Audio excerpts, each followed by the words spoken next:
बिस्मिल्लाहिर्रहमानिर्रहीम। अस्सलाम वालेकुम। सो आज हम चैप्टर नंबर 2 स्टार्ट करने जा रहे हैं, क्लियरिंग इन द स्काई। सो इस चैप्टर को स्टार्ट करेंगे। सबसे पहले हम इसकी ट्रांसलेशन करेंगे और उसके बाद फिर इसकी एक्सरसाइज करेंगे। ट्रांसलेशन में आपको वर्ड टू वर्ड भी करवाऊँगा और पूरा तर्जमा भी करवाऊँगा, जो आप पेपर में जो आपको पैराग्राफ आए उसको आप अच्छे तरीके से हल कर सकें। तो चलिए इसको स्टार्ट करते हैं। This is the way, Jess, said my father, pointing with his cane across the deep valley below us. तो आपके पास जो ये लफ्ज़ है दिस इज़ द वे जैस, बिल्कुल आसान है। इसमें फादर पॉइंटिंग का मतलब होता है इशारा करना, ठीक है। और उसके अलावा इशारा करना, केन का मतलब होता है जी छड़ी। डीप वैली का मतलब होता है एक गहरी वादी, बिलो अस हमारे नीचे। तो इसका हम तर्जमा करते हैं पूरी लाइन का। ये रास्ता है जैस, मेरे वालिद ने हमारे नीचे मौजूद गहरी वादी की तरफ इशारा करते हुए कहा। I want to show you something you have not seen for many years. मैं तुम्हें कुछ दिखाना चाहता हूँ जो तुमने कई सालों से नहीं देखा। Isn't too hot for you to do much walking. इसका अगर हम तर्जमा डायरेक्ट करेंगे तो तर्जमा बिल्कुल ही नाकस होगा, इसलिए हम इसका तर्जमा लाइन के हिसाब से करेंगे या वो बात क्या करना चाह रहा है उसके मुताबिक करेंगे। तो इसका तर्जमा ये होगा, क्या इतना ज़्यादा गर्मी में आपको पैदल चलना चाहिए? क्या इतनी ज़्यादा गर्मी में आपको पैदल चलना चाहिए, या क्या इतनी ज़्यादा गर्मी में आपके लिए पैदल चलना ठीक है? I wipe the streams of sweat from my face to keep them from stinging my eyes. तो इसमें जो आपके पास लफ्ज़ है स्वेट, ये पसीने को कहते हैं जी, ठीक है। और उसके अलावा जो ये आपके पास लफ्ज़ है स्टिंगिंग, ये कहते हैं जलन पैदा करना। तो जैस ने कहा, मैंने अपने चेहरे से बहता हुआ पसीना साफ़ किया ताकि अपनी आंखों को जलन से बचा सकूं, ठीक है जी। स्ट्रीम्स का मतलब होता है बहता हुआ। I didn't want to go with him, मैं उनके साथ नहीं जाना चाहता था। I had just finished walking a half mile up hill from my home to his. Up hill का मतलब होता है पहाड़ी चढ़ते हुए। मैंने अभी अपने घर से उनकी तरफ पहाड़ चढ़ते हुए निस्फ मील का सफ़र तय किया था। I had carried a basket of dishes to mom. मेरे पास मेरी माँ के लिए प्लेटों की एक टोकरी थी, या मेरे पास मेरी माँ को देने के लिए प्लेटों की एक टोकरी थी। There were too slip in the road and I couldn't drive my car. रास्ते में दो जगह फिसलन थी। स्लिप का मतलब होता है फिसलन, और मैं अपनी कार नहीं चला सकता था। And I knew how hot it was, और मैं जानता था कि गर्मी बहुत ज़्यादा है, या कितनी ज़्यादा गर्मी है। It was 97 in the shade, साये में 97 डिग्री दर्जा हरारत था।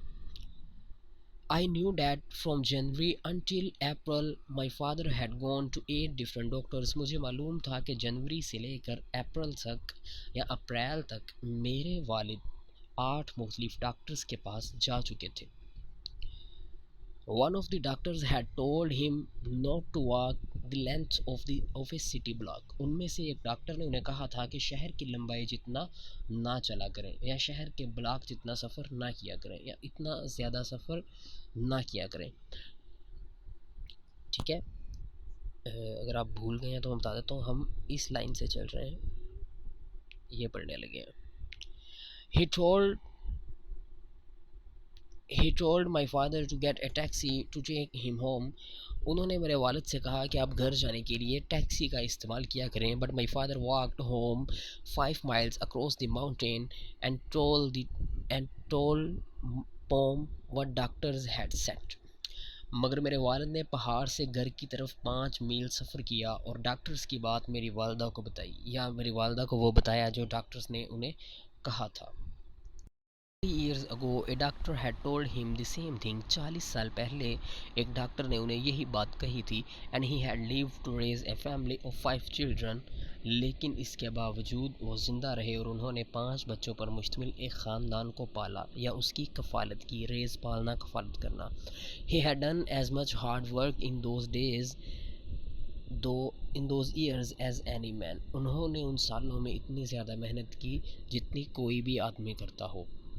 I could not protest him now. Protest का मतलब होता है जी एहतजाज करना. अब मैं उनके ख़िलाफ़ एहतजाज नहीं कर सकता था. He had made up his mind. उन्होंने अपना जहन बना लिया था. When he made up his mind to do a thing. जब वो किसी काम को करने के लिए अपना जहन बना लेते हैं, he would do it if he had to crawl. Crawl का मतलब होता है रेंगना. तो वो काम करके रहते हैं चाहे उन्हें रेंगना ही पड़े. He didn't care if it was 97 in shade और 16 बिलो ज़ीरो. वो इस बात की परवाह नहीं करते कि दर्जा हरारत साए में 97 डिग्री है या मनफी 16 डिग्री है. I wiped more sweat from my face as I followed him down the little path between the pasture and the meadow. Pasture का मतलब होता है आपके पास सब्ज़ाज़ार रास्ता, सब्ज़ाज़ार जगह, और मीडो का मतलब होता है चारागाह. तो इसका हम तर्जुमा करेंगे. जैसे जैसे मैंने उनके पीछे सब्ज़ाज़ार और चारागाह के दरमियानी रास्ते पर चल रहा था, मैं पसीना साफ़ करता जा रहा था. जैसे जैसे मैं उनके पीछे सब्ज़ाज़ार और चारागाह के दरमियानी रास्ता पर चल रहा था, मैं पसीना साफ़ करता जा रहा था. Suddenly he stopped at the edge of the meadow. अचानक वो चारागाह के किनारे पर रुक गए. एज कहते हैं किनारे को. Took his pocket knife from his pocket and cut a wisp of alfalfa. Wisp कहते हैं गुच्छे को, अल्फाफा कहते हैं ख़ास किस्म की घास को. इसको आप अल्फाफा ही करेंगे, ठीक है जी. तो अचानक उन्होंने एक पॉकेट नाइफ यानी कि एक छोटा चाकू अपनी जेब से निकाला और अल्फाफा का एक गुच्छा तोड़ा. He held it up between him and the sun. उन्होंने उसको अपने और सूरज के दरमियान रखा. Look at this. Yes he breaked. Break का मतलब होता है जी किसी बात को फ़ख्री अंदाज में करना. तो वह फ़ख्री अंदाज में बोले, जैस इसकी तरफ देखो. Did you ever see better alfalfa grow out of the earth. क्या तुमने कभी इससे बेहतर अल्फाफा ज़मीन पर उगा हुआ देखा है. इट्स द बेस्ट लुकिंग है I have ever seen any place. I said. मैंने कहा अबू जी ये या वालिद मोहतरम या वालिद साहिब, ये बेहतरीन अल्फाफा है जो आज तक मैंने किसी भी जगह पर देखा है. I have not seen better looking alfalfa even in the little sandy river bottoms. Sandy का मतलब हम सैंडी रिवर, रिवर का मतलब होगा दरिया, बॉटम किनारे को. इससे बेहतर अल्फाफा तो मैंने सैंडी दरिया के किनारों पर उगा हुआ नहीं देखा, पर भी नहीं देखा. When I bought this little farm. जब मैंने ये छोटा फार्म ख़रीदा था. फार्म वैसे फार्म आपको पता है फार्म का तर्जुमा फार्म भी होगा, उर्दू में भी लफ्ज़ इस्तेमाल होता है, लेकिन वैसे फार्म ज़मीन के टुकड़े को कहते हैं या ज़मीन को कहते हैं, जगह को कहते हैं. जब मैंने ये छोटी जगह या छोटा फार्म ख़रीदा, everybody around here said I would end up with my family at the country poor farm if I try to make a living here. Living here का मतलब यहाँ पर हम ज़िंदा रहना नहीं करेंगे, उसका तर्जुमा करेंगे काबिल काश्त बनाना, क्योंकि ये एक बंजर ज़मीन की बात हो रही है. और पुअर फार्म का यहाँ मतलब ये थोड़ी होगा कि एक फार्म गरीब था, इसका मतलब बंजर ज़मीन थी. जब मैंने ये फार्म या जगह ख़रीदी थी तो हर किसी ने मुझे यही कहा था कि इस बंजर जगह को काबिल काश्त बनाने के लिए मैं अपने ख़ानदान से कट जाऊँगा या मैं अपने ख़ानदान से अलग होकर रह जाऊँगा. ही ब्रेक्ड अगेन. उन्होंने दोबारा फ़ख्रिया अंदाज में कहा. It took me 38 years to 30 years. It took me 30 years to improve these old worn out acres to make them do this. एकड़ का मतलब यहाँ पर ज़मीन होगा. वैसे आपको पता है एकड़ एकड़ जगह कोई कहते हैं, एक ख़ास किस्म की मिकदार होती है. और worn out का मतलब होता है बेकार, बंजर, ठीक है जी.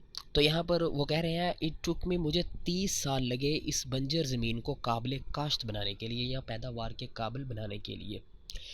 आई लाइक दिस वुड्स. जैस वुड का मतलब होता है जंगल. ठीक है, लकड़ियाँ वैसे आमतौर पे इस्तेमाल, लेकिन यहाँ ज़्यादा लकड़ियाँ तो इसका तर्जमा हम जंगल करेंगे। आई लाइक दीज वुड्स जैस माई फादर सेड, मेरे वालिद ने कहा जैस मुझे ये जंगल बहुत पसंद है, या मुझे ये जंगल पसंद है। Remember when we used to come here to hunt for squirrels, squirrels का मतलब होता है गुलहरियाँ। तुम्हें याद है जब हम यहाँ, हंट का मतलब होता है शिकार करना, तुम्हें याद है जब हम यहाँ गुलहरियों का शिकार करने के लिए आया करते थे। Remember when we see set beneath, beneath का मतलब होता है नीचे, सेट मतलब बैठना, बैठा करते थे। दीज हिकरीज, हिकरी का तर्जमा आप हिकरी करेंगे, और हिकरी एक ख़ास किस्म का दरख्त है। The squirrels threw green hickory shell down at us, तुम्हें याद है जब हम हिकरी के इन दरख्तों के नीचे बैठा करते थे तो गुलहरियाँ हमारे ऊपर, शेल कहते हैं खोल को, हिकरी के दरख्त के सब्ज़ खोल फेंका करती थी। The morning wind just at the break of the day, break of the day मतलब होता है सुबह के वक्त। In August was so good to breathe, अगस्त के महीने में सुबह के वक्त इस हवा में सांस लेना कितना अच्छा लगता था। I can't forgot, I can't forgot, I can't forget those days, मैं वो दिन नहीं भूल सकता। And in October when the rabbits were ripe, ripe का मतलब होता है फल फूल के बड़े हो जाना, जवान हो जाना। एंड द फ्रोस्ट का मतलब होता है ठंडी हवा, सर्दी की हवा या सर्दी। Had come and the hickory leaves had turned yellow and when the October winds below they rustle, rustle का मतलब होता है जी सरसराहट पैदा करना। The big leaves from the tree and they fell like yellow raindrops to the ground, और अक्टूबर के वो दिन जब खरगोश पूरी तरह जवान हो चुके होते थे, सर्दी पड़ने लगती थी और इन दरख्तों यानी कि हिकरी के दरख्तों के पत्ते पीले हो चुके होते थे, और जब अक्टूबर की हवा चलती थी, और जब अक्टूबर की हवा चलती थी और दरख्तों के बड़े बड़े पत्तों में सरसराहट पैदा होती थी और वो बारिश के पीले कतरों की तरह ज़मीन पर गिरते थे। Remember he said looking at me with his pale eyes, pale blue eyes, pale हल्की ब्लू नीली, उन्होंने अपनी हल्की नीली आंखों से मेरी तरफ देखते हुए कहा, रिमेंबर याद है तुम्हें, हाउ आवर हाउंड्स, याद है कैसे हमारे शिकारी कुत्ते, हाउंड्स का मतलब शिकारी कुत्ते, रेग्स एंड स्काउट या रेग्स एंड स्काउट्स, रेग्स और स्काउट ये उनके नाम है, ऐसे ही लिखेंगे। Would make the rabbit circle, वो इन खरगोशों को एक दायरे में घुमा दिया करते थे या इन खरगोशों के चक्कर लगवाया करते थे। दीज वर गुड डेज जैस, ये बहुत अच्छे दिन थे जैस। That's why I remember this mountain, इसीलिए मुझे ये जंगल या ये पहाड़ याद है या मैं इनको याद रखता हूँ। Is that what you wanted to show me? I asked, मैंने पूछा क्या यही वो चीज़ है जो आप मुझे दिखाना चाहते थे? Oh no no, he said as he began to climb the second bluff that lifted abruptly from the flat toward the sky. ओह नहीं नहीं, उन्होंने कहा जैसे ही उन्होंने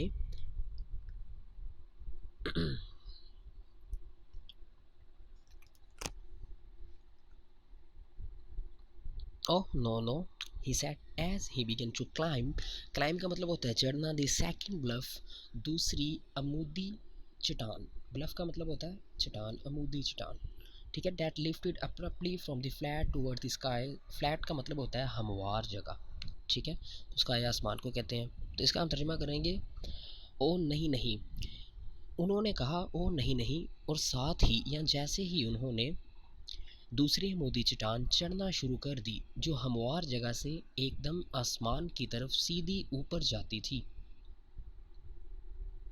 the pines on the top of the mountain above us, pines का मतलब होता है स्नोबर के दरख्त, looked as it the fingers of their long boughs, boughs का मतलब होता है शाखें, were fondling the substance of a white cloud, fondling का मतलब होता है प्यार करना, ठीक है, तो यहाँ हम इससे खेलना कर लेंगे, ठीक है जी।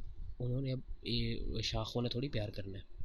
और बादलों की, वाइट क्लाउड का मतलब होता है बादल और सब्सटेंस का मतलब होता है रुई। तो इसका हम पूरे का आप तर्जमा करते हैं तो इसका तर्जमा हमारे पास ये होगा, इस पहाड़ पर लगे स्नोबर की शाखों के नुकीले पत्ते। फिंगर्स जो है ना, इसका तर्जुमा हम नुकीले पत्ते करेंगे। यूं लगता था जैसे सफ़ेद बादलों की रुई से खेल रहे हों या प्यार कर रहे हों। ठीक है जी। Whatever my father wanted me to see was on the top of the highest point of my farm.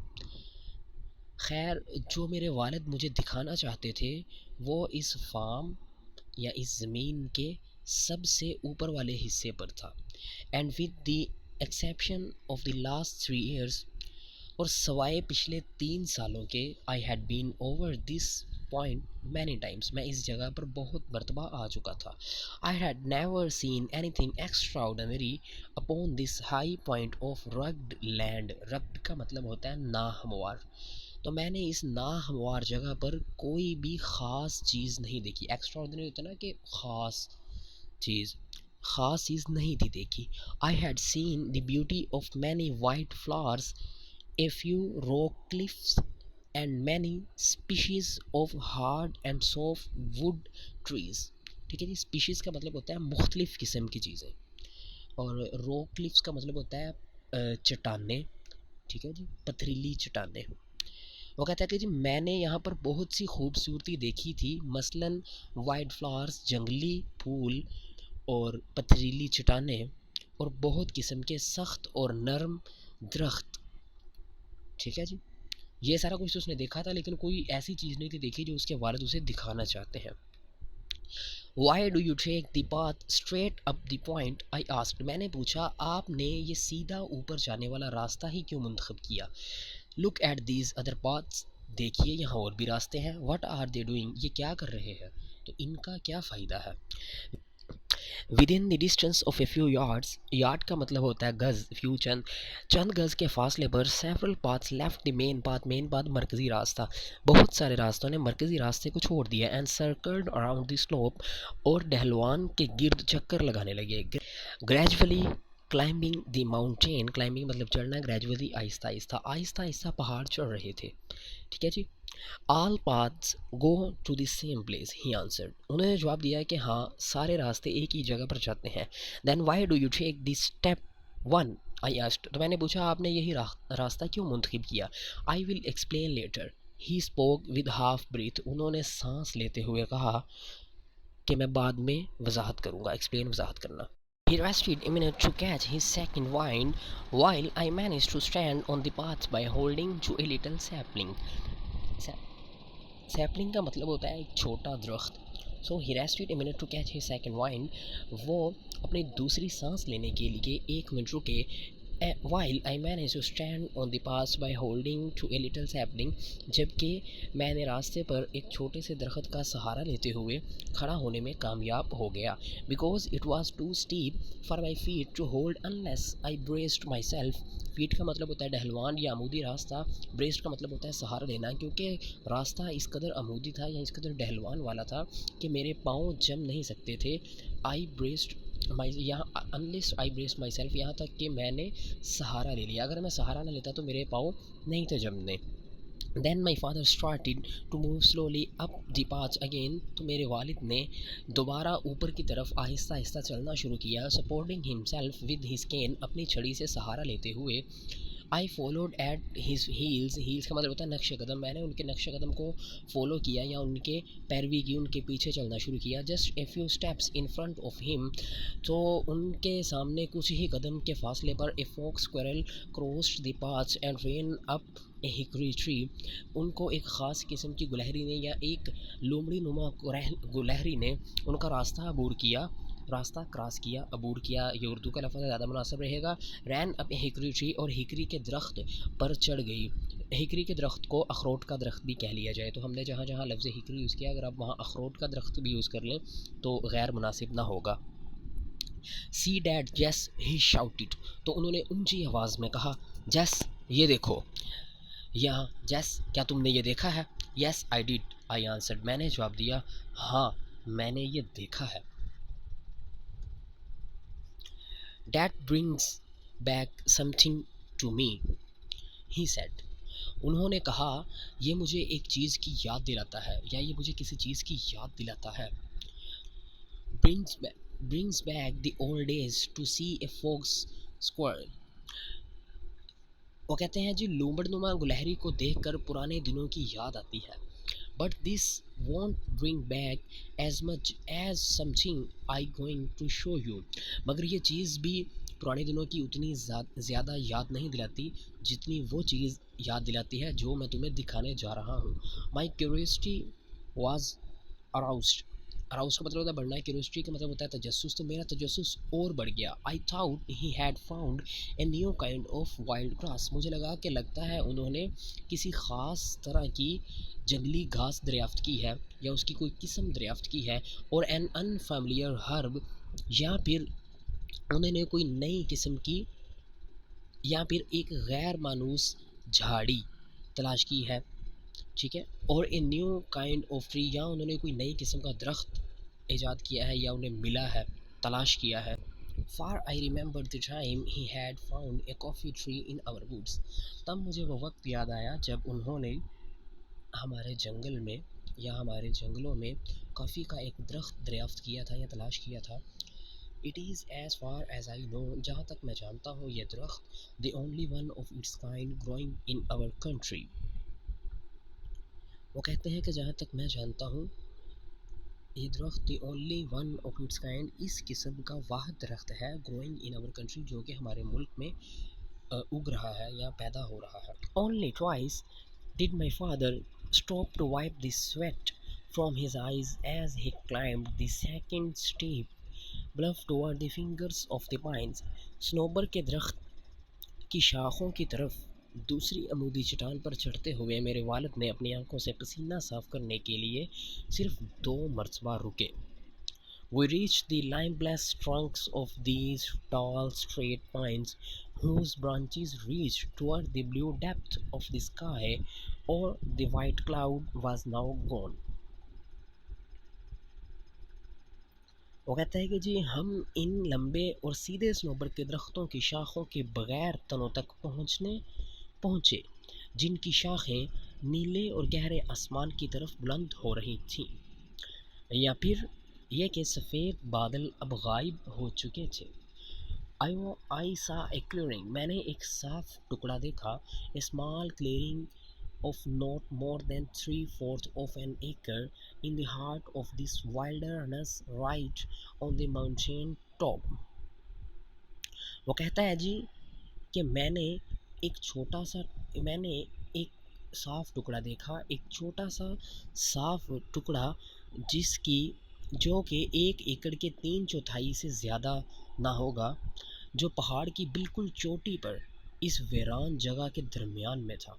यहाँ पे हार्ड का तर्जमा हम दरमियान करेंगे, ठीक है जी। और वाइल्डरनेस होता है पहाड़ी इलाका। Now you are coming to something son. तो आगे अब जैक का बाप उसको कह रहा है कि बेटा, अब तुम एक चीज़ की तरफ पहुंच रहे हो, या अब तुम उस चीज़ की तरफ पहुंच रहे हो। he said as he pushed down the top wire so he could cross the fence. उसने कहा जबकि उसने ऊपर वाली तार को नीचे दबाया ताकि वो जंगले को अबूर कर सके। This is something I want you to see. यही वो चीज़ है जो मैं तुम्हें दिखाना चाहता था। Who did this I asked. मैंने पूछा कि ये किसने किया है या किसने ये साफ़ सफाई की है। Who cleared this land and fenced it. किसने इस जगह को साफ़ किया है और इसके गिर्द जंगला लगाया है या बाड़ लगाई है। ठीक है, फेंस जंगला या बाड़। फेंस्ड इट अगेंस्ट व्हाट, ये बाड़ किस के खिलाफ लगाई है या ये बाड़ किस लिए लगाई है। Stray cattle, if they ever get out of the pasture, he answered me curtly. curtly का मतलब होता है थोड़ा, मुख्तसर, छोटा। उसने मुख्तसर जवाब दिया या उसने मुझे मुख्तसर सा जवाब दिया, आवारा जानवरों के ख़िलाफ़ अगर वो कभी सरसब्ज़ मैदान से बाहर निकल आए। आवारा जानवरों के ख़िलाफ़ जो कि सब्ज़ाज़ार से बाहर निकल आए। I clear this land and I fenced it. मैंने ही इस ज़मीन को साफ़ किया है और मैंने ही इसके गिर्द बाड़ लगाई है। But why did you ever climb to this mountain top to do this? To do this, I asked him.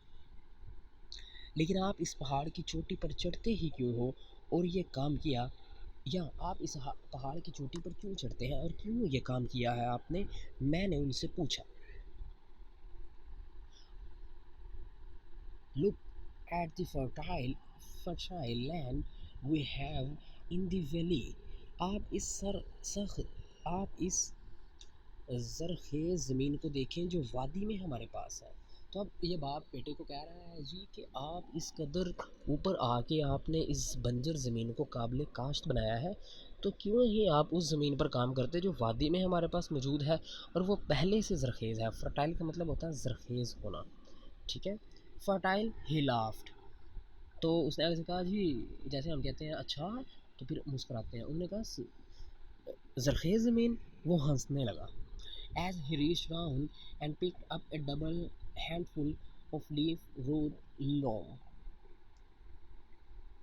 जबकि वो नीचे झुका और गले हुए पत्तों से मट्टी की दो मूंठें पकड़ ली, या मट्टी के दो लुक पकड़ लिए. हाथ से मट्टी थोड़ी सी उन्होंने पकड़ ली. This is the land, son. This is it. I have tried all kinds of land. बेटा ये है ज़मीन, ये है वो ज़मीन, मैंने हर किस्म की ज़मीन को आजमाया है. तो अब ये अपने बेटे को कह रहा है कि बेटा वो ज़मीन को तो तुम भूल जाओ, लेकिन जो ये ज़मीन है ना, इसका कमाल ही हो रहा है, यानी कि ये बहुत अच्छी ज़मीन है. Then he smelled the dirt. तब उन्होंने उस मट्टी को सूंघा. He whiffed and whiffed the smell of this wild dirt into his nostrils. उसने सांस ले लेकर इस जंगली गुबार की बू को अपने नथनों में दाखिल किया. ठीक है जी. इसका ज़रा तर्जुमा थोड़ा मुश्किल है, तो उम्मीद है आपको यहाँ तक इसके तर्जुमा की समझ लग गई होगी. खैर, जहाँ पर आपको ना समझ लगी आप स्टॉप करके वापस जा सकते हैं, फिर उसको देख सकते हैं और उसको लिख सकते हैं. ठीक है. तो कहाँ थे हम? यहाँ थे. Just like fresh air. Just like fresh air, he said as he let the dirt run between his fingers. बिल्कुल ताज़ा हवा की तरह उसने कहा, और उसने डर्ट जो है यानी कि मट्टी को अपनी उंगलियों के दरमियान से गिरने दिया. It's pleasant to touch too, he added.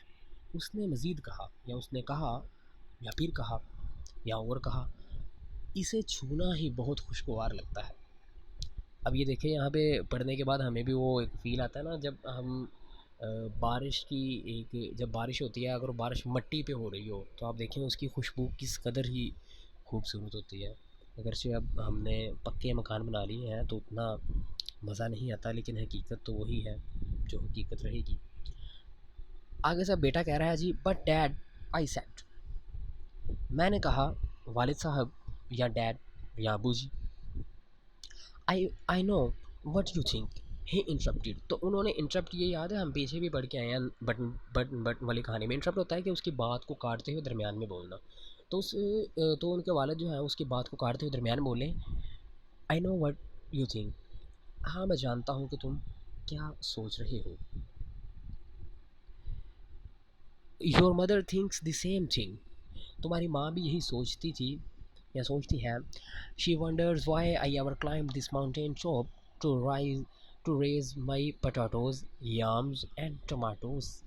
वो सोचती है कि मैं अपने आलू कचालू और टमाटर उगाने के लिए इस पहाड़ की चोटी पर चढ़ता ही क्यों हूँ. पोटाटो को तो आपको पता है जी, इसका मतलब होता है आलू, और टमाटो का मतलब होता है जी टमाटर, और अब जो यैम्स है इसका मतलब फिर आप कचालू कर लें. But yes, he almost whispered. उस विस्पर का मतलब होता है सरगोशी करना. उसने तकरीबन सरगोशी के आलम में कहा, या सरगोशी करते हुए कहा, मगर जैस, ठीक है, anything grown in new ground like this has a better flavour.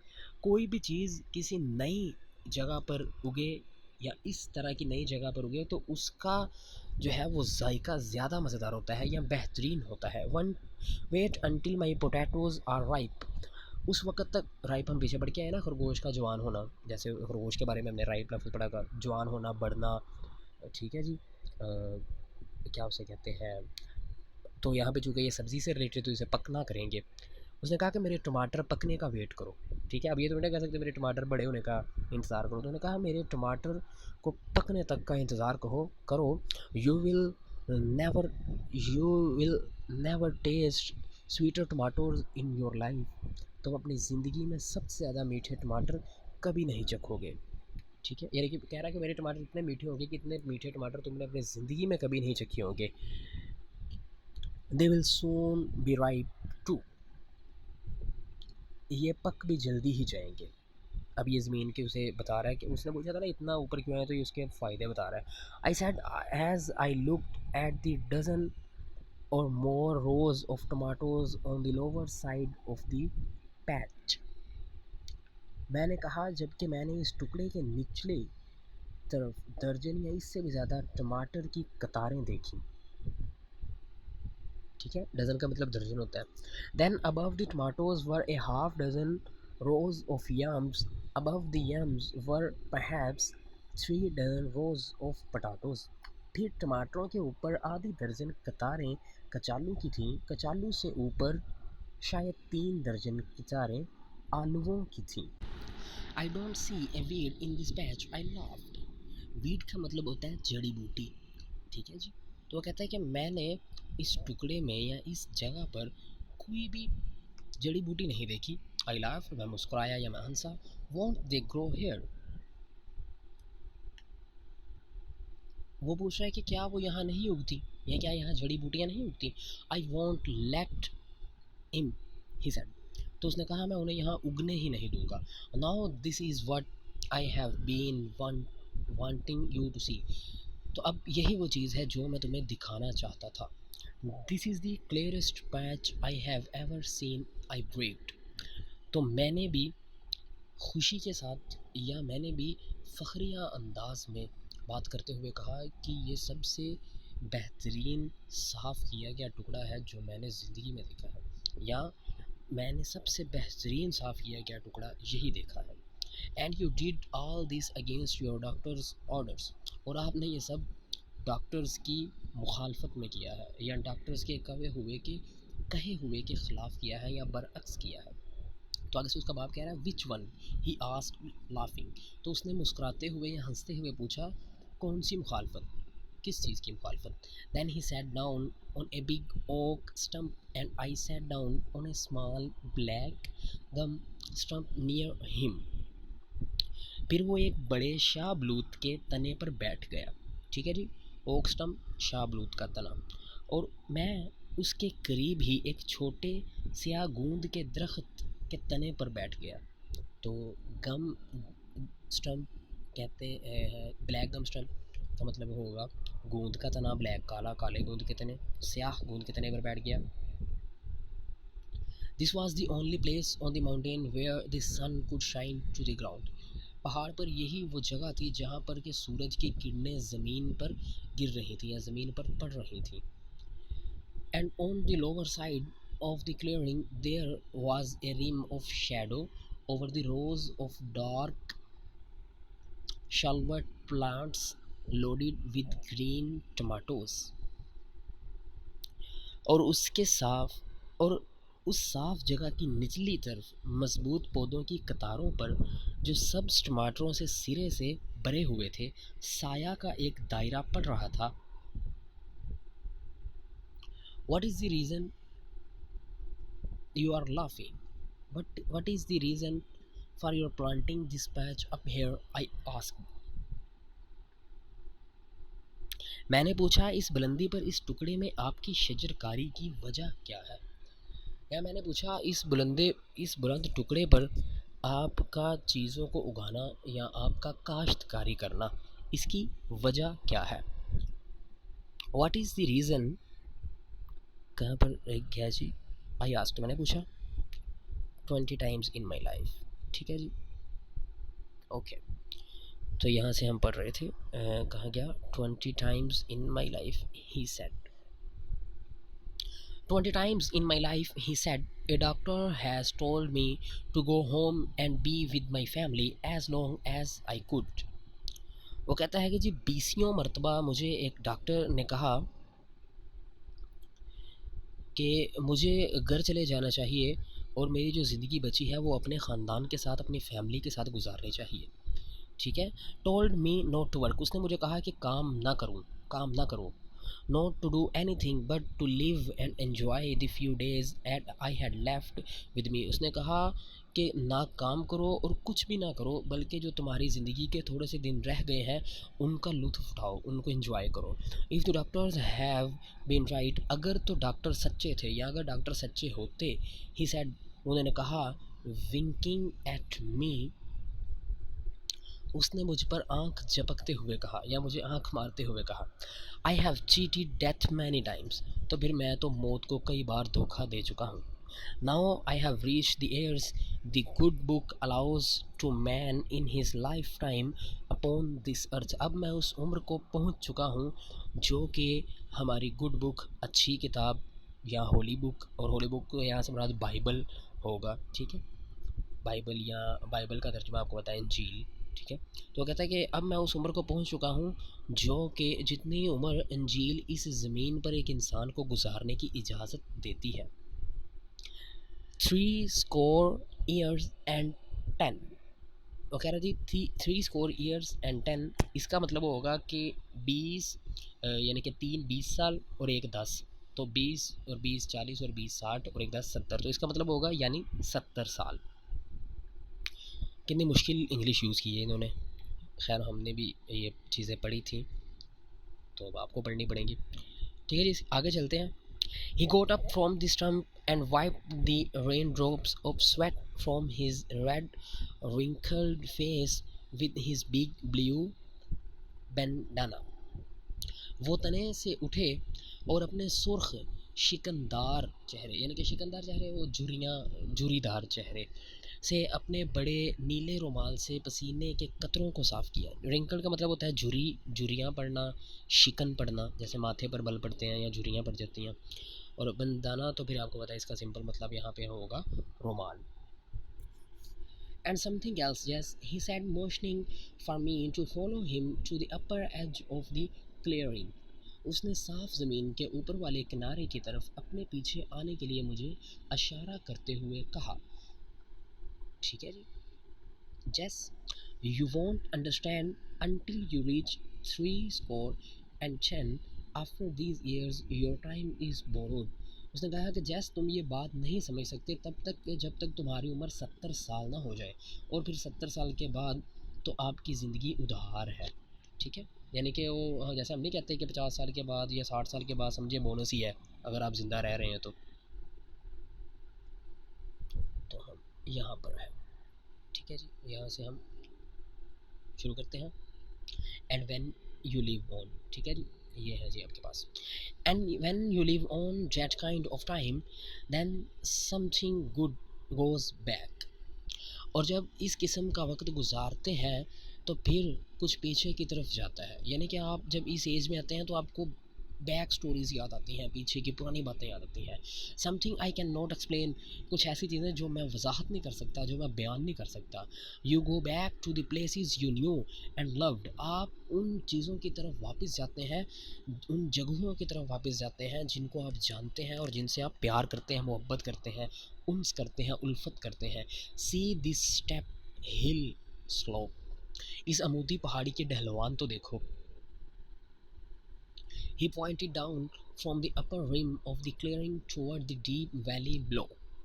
उसने साफ ज़मीन के ऊपर वाले किनारे से नीचे गहरी वादी की तरफ इशारा किया या इशारा करते हुए कहा। Your mother and I, when she was 19 and I was 22, cleared this mountain slope together. वो कहता है जी, तुम्हारी माँ और मैंने जब वो 19 साल की थी और मैं 22 साल का था, इकट्ठे मिलकर इस पहाड़ की ढलवान को साफ किया।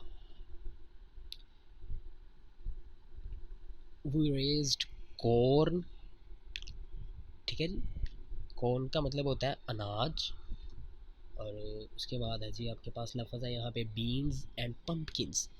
तो इनका तर्जुमा होता है, बीन्स जो है उसका मतलब होता है आपके पास लोबिया, और पम्पकिन्स का मतलब होता है आपके पास पीठा, पेठा। ठीक है जी। He continued, his voice rising with excitement. यहाँ से बढ़ेंगे, we raised, इस यहाँ से तर्जमा शुरू करते हैं। हमने यहाँ अनाज, लोबिया और पेठा काश्त किए या काश्त किया। उसकी आवाज़ जोशो खरोश से बुलंद हो रही थी। He talked with his hand too, वो अपने हाथों से भी बात कर रहे थे, जैसे हाथों के इशारे कर रहे थे। Those were the days, और वो क्या दिन थे, या वही तो कमाल के दिन थे। This wasn't the land one had to build up. वो कहते हैं जी, ये ऐसी ज़मीन नहीं थी कि जिसे कोई बनाता। ये ऐसी ज़मीन नहीं थी कि जिसे कोई संवार सकता या बना सकता या काबिल काश्त बना सकता।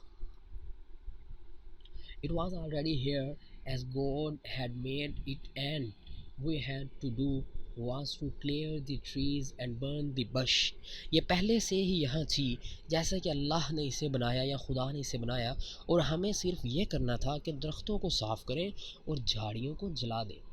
I plugged this mountain with cattle the first time it was ever plugged. वो कहते हैं जी, मैंने मवेशियों के ज़रिए यहाँ बल चलाया, और ये पहला मौका था कि यहाँ बल चलाया गया। And we raised more than a barrel of corn to the shock. और हमने एक बोले में एक बैरल अनाज से ज़्यादा उगाया। ठीक है जी। That's why I came back up here. यही वजह है कि मैं यहाँ वापस आया हूँ। I went back to our youth. मैं यहाँ अपनी जवानी को याद करने के लिए आया हूँ, या यहाँ आकर मेरी जवानी लौट आई है, या जवानी को याद कर रहा हूँ। And this was the only land left like that was, और सिर्फ यही वो ज़मीन थी जो इस हालत में इस जैसी छोड़ गया था। वो कह रहे हैं जी, यही वो ज़मीन थी जो इस हालत में इस जैसी रह गई है अभी तक।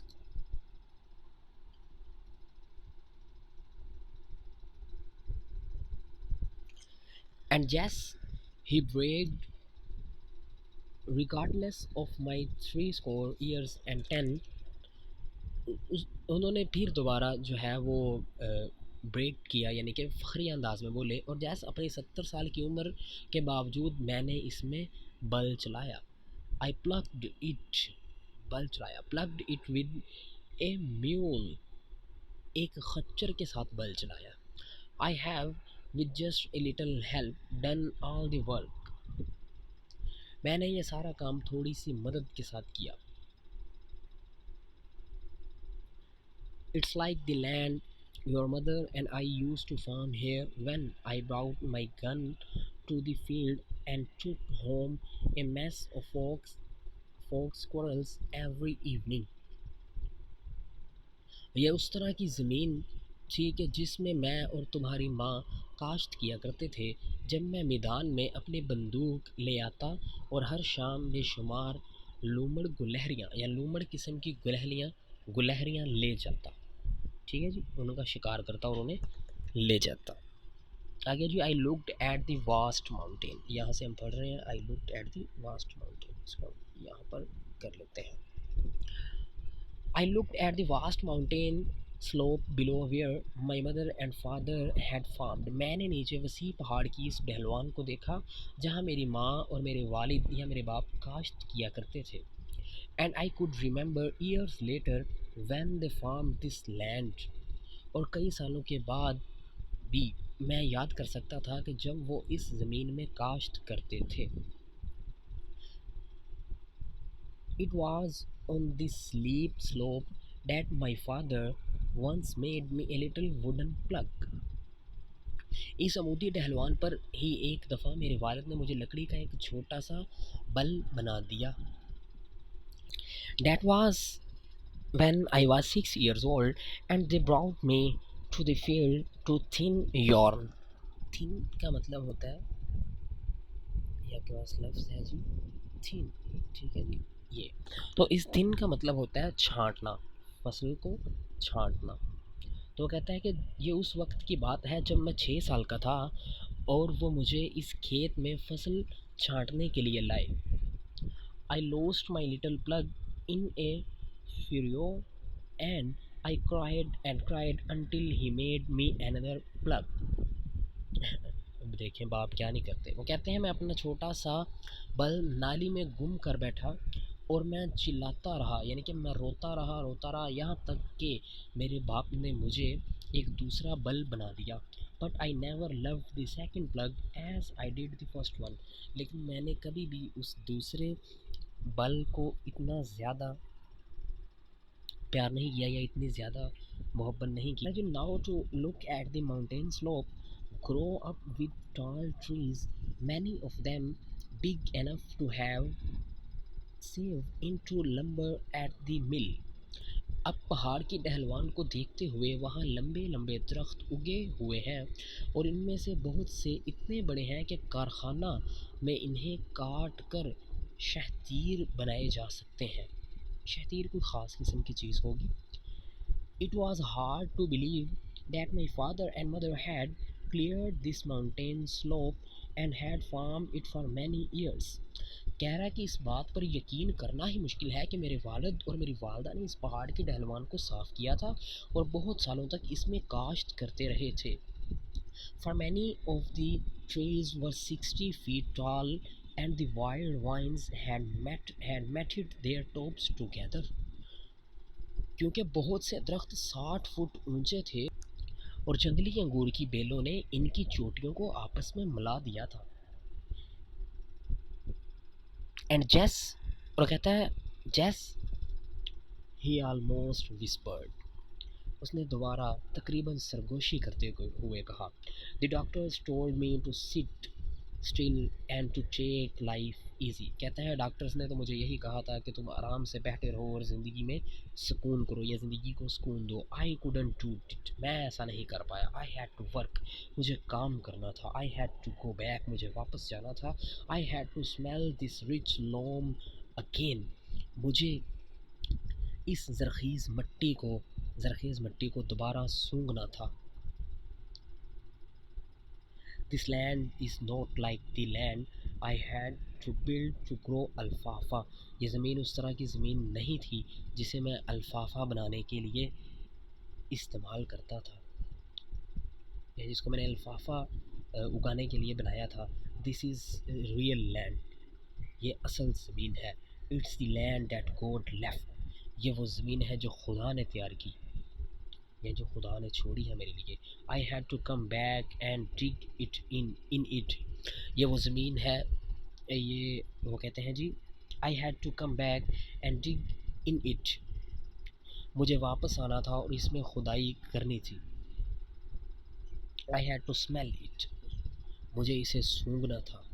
Still it throw my fingers again, और उसे दोबारा अपनी उंगलियों से गुजारना था। And I wanted to taste याम्स, tomatoes and potatoes grown in this land, और मैं इस ज़मीन में उगाए जाने वाले या उगने वाले कचालू, टमाटर और आलू को चखना चाहता था। From this mountain top I looked far in every direction over the rugged hills my father and mother had cleared and farmed corn, maize and cane. केन कहते हैं गन्ने को, मेज़ कहते हैं मकई को, कॉर्न कहते हैं अनाज को। रग्ड हिल्स का मतलब होता है नाहमवार या गैर हमवार पहाड़ियाँ, या आप इसको कहते हैं नाहमवार को कहते हैं बंजर ज़मीन। तो इस पूरी लाइन का मुहावरतन तर्जुमा करते हैं, पहाड़ की इस चोटी से मैंने दूर तक गैर हमवार पहाड़ियों के ऊपर हर तरफ देखा जिन्हें मेरे वालिद और वालदा ने साफ़ किया था और अनाज, मकई और गन्ना काश्त किया था। The one slope they hadn't cleared was the one from which my father had cleared his last small patch। कहता है जी, वो ढलवान जिसे उन्होंने साफ़ नहीं किया था, वो वही थी जहाँ मेरे वालिद ने अपनी आखिरी और छोटे से टुकड़े को साफ़ किया था। ये जो इन्होंने डिस्कस किया है। I followed him from his clearing in the sky down a new path toward the deep valley below। मैं इस बुलंदी पर उसकी साफ़ की हुई जगह से उसके पीछे पीछे नए रास्ते पर नीचे गहरी वादी की तरफ आया। आई followed him from his clearing in the sky. मैंने क्लियरिंग इन द स्काई इसका तर्जमा यहाँ पे आ गया कि आसमान के ऊपर, या आसमान पर तो नहीं ना हो सकता, मतलब ये नहीं कहना कि पहाड़ की चोटी के ऊपर या बहुत ज़्यादा ऊंचाई पर साफ़ किए हुए रास्ते या साफ़ की हुई जगह, ये इसका तर्जुमा होगा। यानी कि पहाड़ के ऊपर साफ़ की हुई जगह या पहाड़ के ऊपर काबिल काश्त बनाई गई जगह, ठीक है। आई followed him from his clearing in the sky. मैंने पहाड़ के ऊपर या ऊंचाई के ऊपर उनकी साफ़ की हुई जगह से उनका पीछा करना शुरू किया। Down in new paths toward the deep valley below. Down a new path, एक नए रास्ते की तरफ, नीचे की तरफ, toward the deep valley below, उस गहरी वादी की तरफ सफ़र करना शुरू किया जो हमारे नीचे थी। इसका बामुहावरतन तर्जुमा कर लेते हैं।